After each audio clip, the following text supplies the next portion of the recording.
Welcome everyone back to another video on the channel that's definitely been a while since I've uploaded. I think it was about 10 months ago that I uploaded on this channel. I want to explain why, but to get into the main point of the video, it's just going to be a 1-year ownership video on the M140i.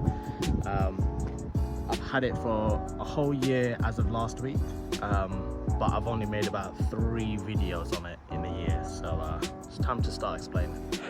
Since I bought the car about a year ago, the videos that was on the car was to do with the auto ID rear lip spoiler install and just the rear diffuser.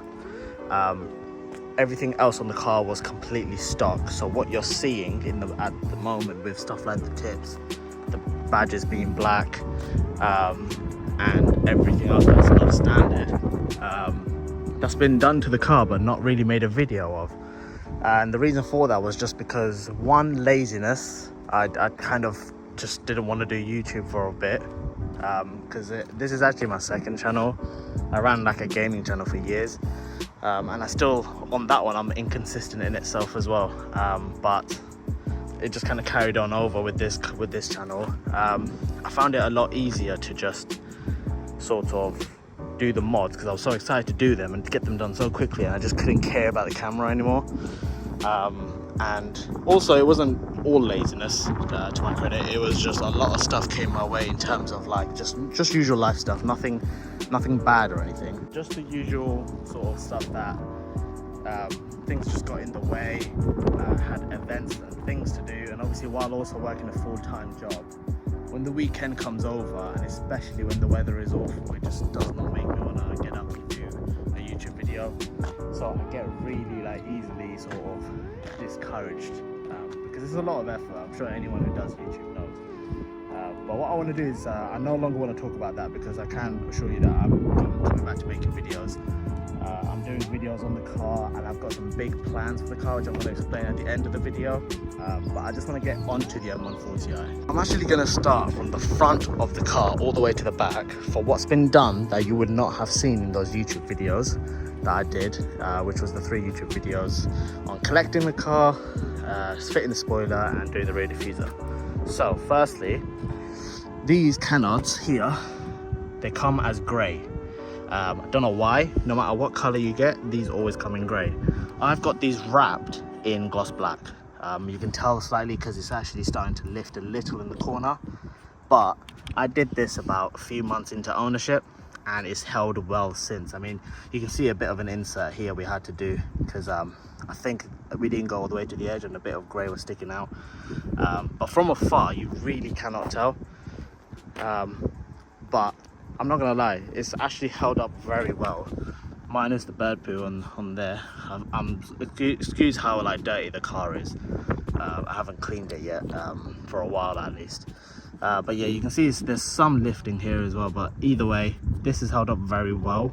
But I am thinking of just getting it either rewrapped or just painting them gloss black, just getting like some sort of spray from, I don't know, like Halfords or B&Q or something. But that's what we've done. And then secondly, we added these to the headlight, and I'm not gonna lie, I got these from Temu. It's such an inconspicuous part, right?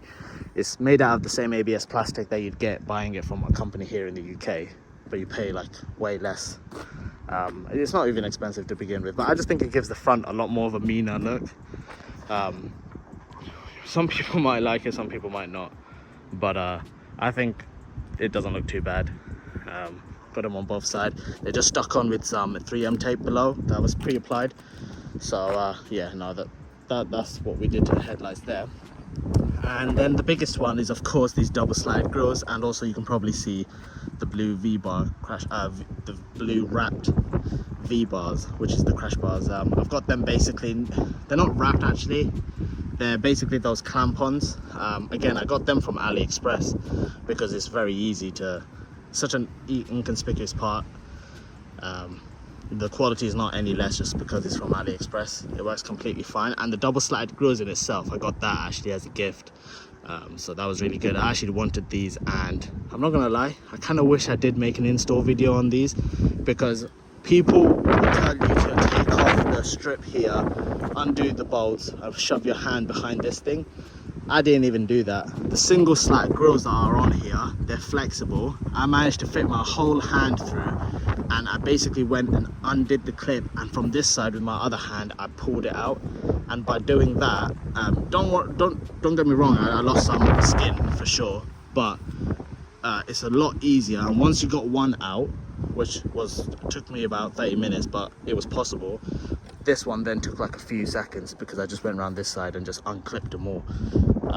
But this one is from R44 Performance, so that's really good.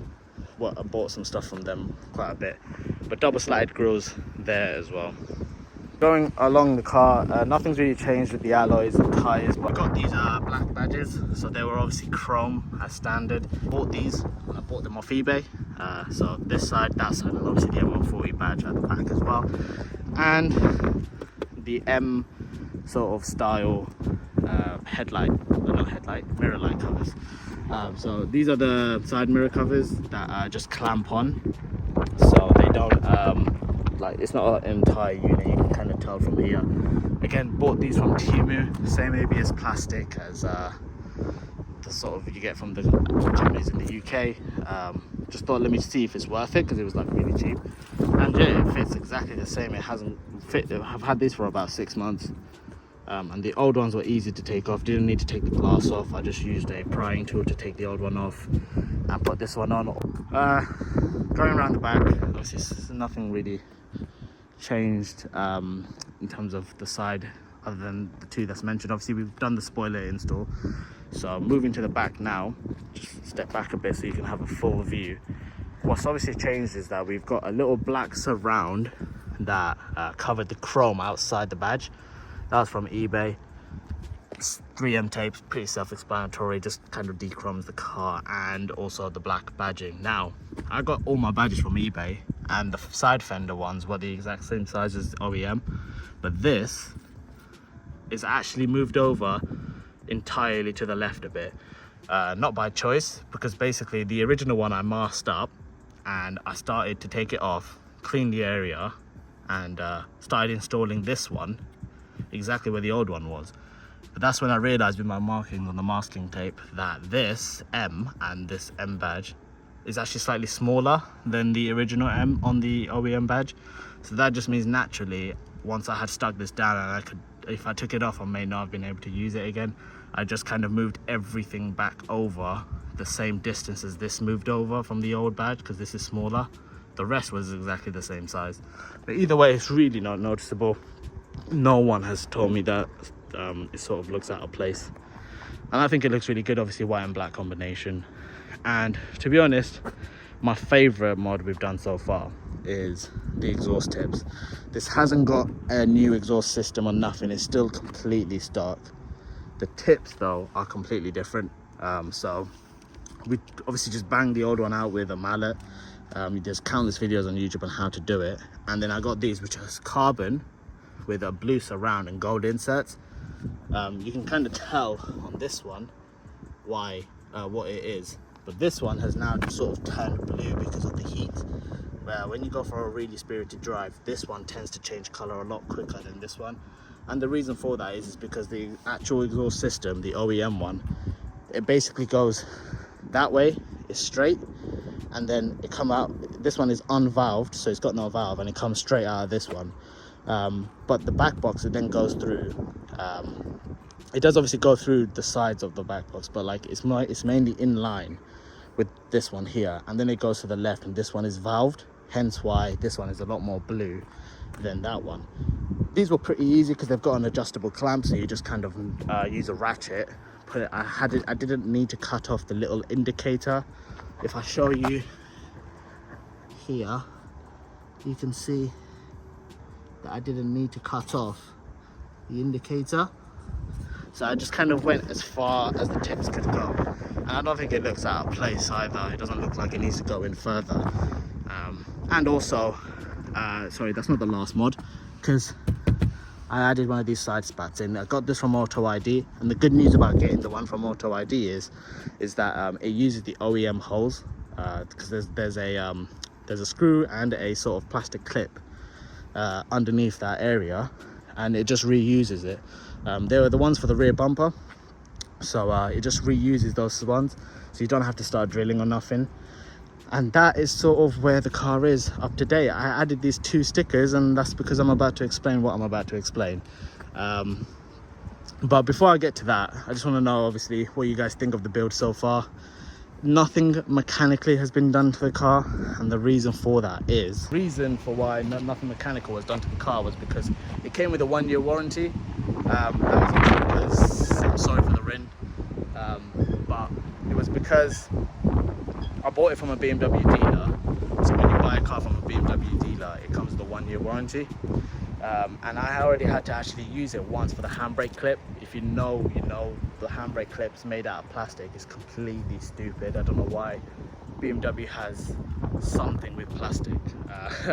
But basically, they're known to be brittle and let the handbrake lines drop a bit and scrape on the drive shaft when you put your foot down.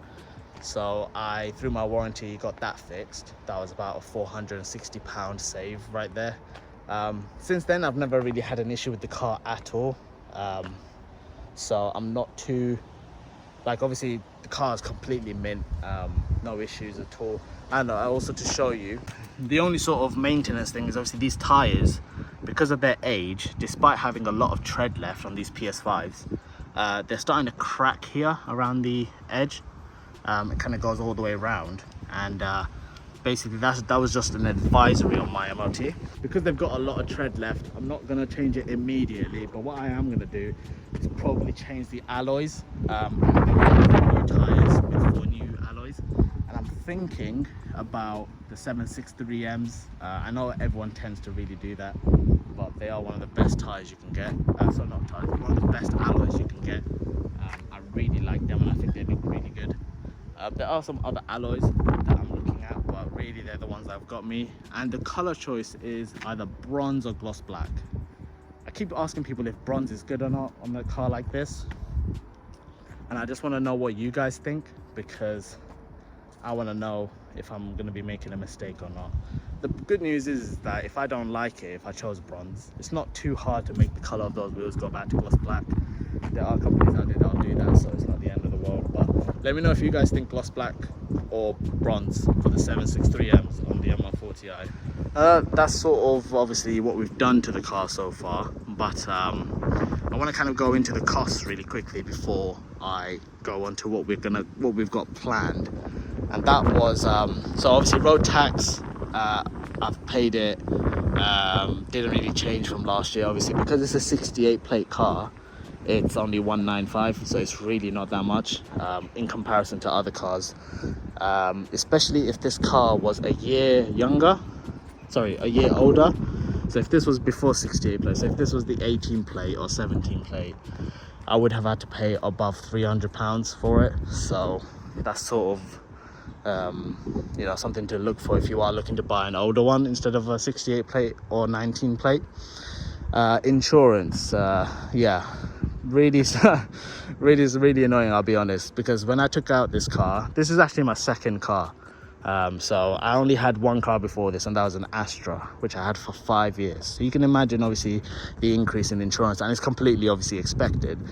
But my insurance on this car was not a lot compared to what I thought it would be when I first bought the car. However, they kind of reeled me in, didn't they? Because once my renewal came, and to kind of explain how my renewal went, I had 6 months left on my previous insurer with my previous car, but my previous insurer wouldn't cover this car, so I had to change insurer and cancel the old one. Now usually that means that the 6 months that I had sort of accrued with my old insurer kind of gets lost. It doesn't really like carry on over, but I made a deal with my current one that allowed me to just continue the last 6 months that was left, so I don't lose any no claims bonus. So that was really great. So that means that I didn't really lose any NCD, but it means I paid for 6 months of insurance rather than a whole year at the time that I bought this car and started a new insurer. happy days, half the price really. And the half price I paid made it think that the full price, and also I'm not stupid, I wasn't just taking that one insurer's word. I was going on websites like confused.com, and for a whole year it was like coming between 900 to 1.5k, which is like really good. I did not think mine would be that cheap. So I was thinking when the 6 months was up that was remaining, I'd be able to then sort of get an insurance quote of about, you know, with 6 years NCD, it should come out cheaper. But it shot up to 2.2. That's probably because the insurer I have to go with, one is probably the best one I can go for declaring modifications, because all of my mods are declared, and they are one of the only few sort of insurers that will actually allow all these mods to be done, and also what I have planned. And so yeah, sort of insurance shot up, but I've got obviously it's something that you have to expect. Don't expect anything less. Insurance did shoot up, but obviously I have no regrets, because if you buy an M140 and you think you're getting low insurance prices, I would probably think again about your choices. But people like to crash these cars a lot because they think they can just get in and drive, sort of thing. Open diff and the suspension setup on this car stock is completely useless to the engine it has in the car, because it has like a 3 litre obviously inline 6 B58, 340 horsepower, 500 newton meters of torque, but it's very tail happy because this open diff is unpredictable as well. So yeah, that's sort of the costings. Obviously fuel is dependent on your right foot really. I pay a lot of fuel on this car, it's quite stupid, but because I work from home as for my job, means that I don't drive this car as much as I probably would have if I didn't have a work from home job. So fuel it's not as bad. I spend around, I'd say, 150 minimum per month, and that's just because I work from home. But if I drive this car, it's because I'm going somewhere far, or it's I'm just going for a spirited drive on the weekends, because obviously I work from home. Sometimes I take it to the gym, otherwise I just walk to the gym. So yeah, it's sort of dependent more on how much you drive, and also like how spirited you like to drive the car. Before I end this video, I just want to explain what I've got planned for the car. And you might have seen these two stickers with the box in the window behind, and that is because I've got a big box in here from R44, and it's a Scorpion exhaust system. So I've got an exhaust in there waiting to go on the car, and it's going to be fitted next week, so you'll probably see that in next week's video. Don't want to go into start explaining what the exhaust is just yet, because I want to do that in that video. So if you're not subscribed, hit that subscribe button and ring that bell so that at least you'll be notified. But yeah, I've got an exhaust for this car. Finally, I've been waiting for the year's warranty to kind of finish and then buy it, and it's just also been like timing and stuff, so obviously that's been a massive sort of thing. But we've got an exhaust, so that's really good. That's what's going to happen in the immediate future. I am planning on still getting a side skirt, front splitter, and I've got a little story about the front splitter. I actually had one on this car, but there's a reason why it's not on it anymore. That's because I bought one from Temu thinking, let me just see what Temu offers for front splitters. And it was one of those 3-piece ones that even companies in the UK are still selling. So if you buy that one, know that it's available on Temu also, and it's really not that good. So it was really good. It actually looked really good. It worked really well with fitment, but because it's such a thin, it's still made out of ABS plastic as most are, but it was such a thin material, sort of like so too thin, and I didn't install it the best either. I didn't use 3M tape. I just used screws, self-tappers into the bottom. Had one trip on the motorway, came back, and half of it's gone. So I took the other half off. No damage to the car, just the hole's still there. But yeah, I will be getting a proper front splitter, and I'm thinking of doing one of those one-piece, like a zero one, because that's a zero lip spoiler. Obviously that's CT carbon, but the rest is zero, and I'm planning on getting a side skirt as well. We obviously got the exhaust sorted for now, and I'm going to do more to the exhaust because there's still a downpipe to go, and I want to explain how it works with OPFs, because obviously this is an OPF car. But yeah, and underneath the bonnet or hood, everything's completely stock. Have I had any issues? No. Surprisingly, with coolant, I thought I was having coolant issues because when I first checked it, since I've owned it, it was actually not pretty low, alarmingly, but it was below the minimum line. I thought, here we go, everyone goes through this and it's my turn. Topped it up, and since I topped it up over about, 4 months ago, it's never dropped. And I've done a lot of miles since, which led me to believe that maybe BMW just didn't top it up to the right level the last time this car was serviced or something, and since then BMW just never checked. So that's why I topped it up, and it's been, in fact, I just started the car actually, so let me not, I drove here, car's still hot, so let me not open that up, but trust me when I say that it's had the minimum line. But what I am going to be doing fairly soon is getting an induction kit. Now I'm actually thinking about getting the Direnza cold air induction kit, which obviously this is meant to prevent the heat soak and all that type of stuff. So let me know if that's a good option, because it obviously gets rid of this useless resonator, gives it more of the whoosh noise, and then there's obviously a nice cone filter with sort of a shield as well to prevent heat soak. So let me know if that's a good option, or if you think I should just get the MST one. Let me know if you think that's a good sort of induction kit to go for, whether it's like known, if anyone has it, because there's not a lot of videos on YouTube with people having Direnza. So let me know if that's a good option, or if I should go for MST or Ram Air or something. And I want to go stage 1 with this car. MHD is obviously probably the best option for going stage 1. It's really friendly to use, easy to use compared to the others, and it seems to be a safe option as well. So I'm thinking of going MHD stage 1, enjoy that for a bit, then start making the stage 2 modifications, which requires like a downpipe. Obviously the exhaust will be done by then, maybe spark plugs, and yeah, that's sort of the plans I've got in the immediate future. Each mod will be a video, I swear, unlike what I've done so far, which is not make a video. But that's sort of been the 1 year ownership review of an M140i in 2026. But yeah, that's sort of been the video I wanted to make. Been a while since I uploaded, so if you're watching this video, I appreciate you still watching despite me being inconsistent. And yeah, hit that follow button or subscribe button. I've got TikTok, so I'll put my TikTok on the screen as well. I upload some stuff on there as well. Yeah, just sort of watch this space, I guess. And so thank you for watching the video. If you liked it, hit that like button, and hit that subscribe button if you haven't already. Let me know anything you want to see in the comments below. Also let me know your thoughts, and I'll see you on the next one.